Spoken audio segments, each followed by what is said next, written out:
to my channel. Today we're working on my 2018 Camaro SS and we're adding wheel spacers, 5mm wheel spacers. The reason I'm doing this is because I put a 305 on my stock wheel, so it's a little bit wide, and because I don't have the offset, it rubs right back here. You can barely see it. I'm not going to even move the camera to show because it's not really noticeable. But after a little period of time, I haven't driven this car like at all since I put those tires on it. But over a period of time, it will rub through this and hit the wiring harness that's right behind it, and that's not really good because then I have to replace that wiring harness, which is money, time, and just big headache that I can avoid by getting these cheap $50, not cheap, but $50 wheel spacers that take a couple minutes to install. So as well as installing these, I am going to reroute the harness that is back here, and I believe I just move it over a couple inches this way. But to do that, I have to take this whole wheel well liner out, which is a little bit of a pain in the butt, but it's a lot better than redoing the harness. I'm sure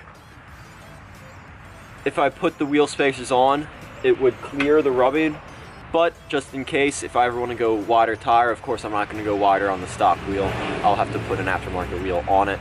If it is wider and I do need to reroute it, why do it then when I can just do it now when I'm at it? So I'm going to get started doing that.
So, as you can see, the wiring is all up in the wheel well. It goes right back to there. Well, that stuff from here all the way up here is fine, and then from right here, I'm gonna loosen all of this, cut it off those straps down to here, because this right here is where the tire will rub it, and that's why that padding is pushed out. So I'm going to go all the way to here, send it over to just around here somewhere, and straight back up, and then leave all of that. So to do that, whether you have a trim remover piece, which I do, I just don't have it at home, I have it at work. So I'm going to try using these to get back there, pull them out, or cut them because I don't need them, and if I do need them, I can purchase some more, but I don't see why I would ever use this wiring back.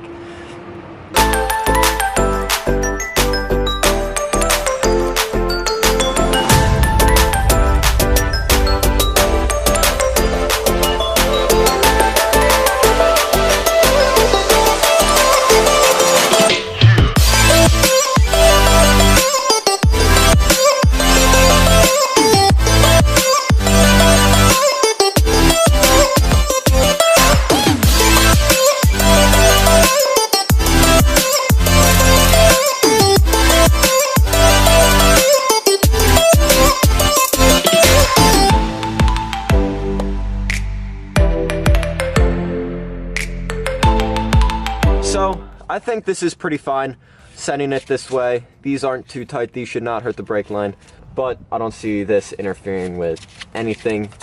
And well, if it does, maybe someone will catch me before something goes wrong, or if something goes wrong, I guess I'm gonna have to live with it.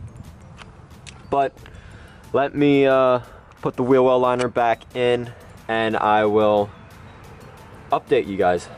Alright, as you can see now I have the wheel well liner back in, and right back here is sitting a lot more flush with the rest of it. It's not bumped out as much, so that's already a good sign. Now I shouldn't really need to get the run the spacers, but I have them, I bought them, might as well put them on just in case for some reason if it does rub. Because honestly I thought this was going to be bumped out no matter what, which I mean I guess it kind of is still, but it's not as bad, and even if it does rub through, it's over here, which yes, you can now see the wiring through the wheel well. I don't really care, because I mean once the wheel's back on you don't see anything back there. But I haven't even opened these. Let's open them right now and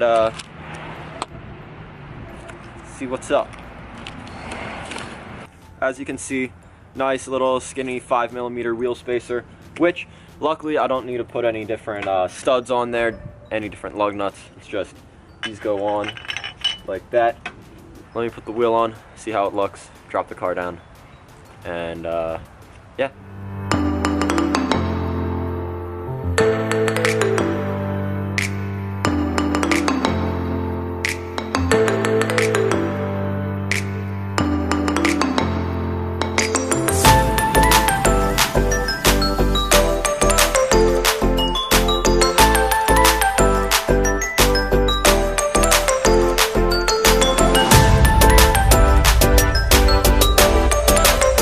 Alright, cars drop down, and look at that.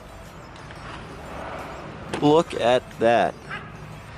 It's not perfectly flush with the fender, but it's actually a whole lot better. Let's go look at the other side real quick. Now note, these are wider tires, so from the factory, they were actually sticking in just about this much, because I did not replace the front ones. Alright. So now that I got this side done, you guys don't need to see the other side. There's not a wiring harness on that side. I have to relocate. I just have to jack it up, take the wheel off, and put the spacer on. A little longer than a few minutes later. So there you have it. That's how you fit 305s on a stock Camaro, stock wheels, stock everything. Pretty simple. Wheel spacer, move a harness. This took me maybe an hour at most. And that's with a camera. If I didn't have the camera, it would have taken a lot less time. But thank you for watching the video, if you guys made it to the end at least. I hope you guys have a very good day. I'll catch you in another video.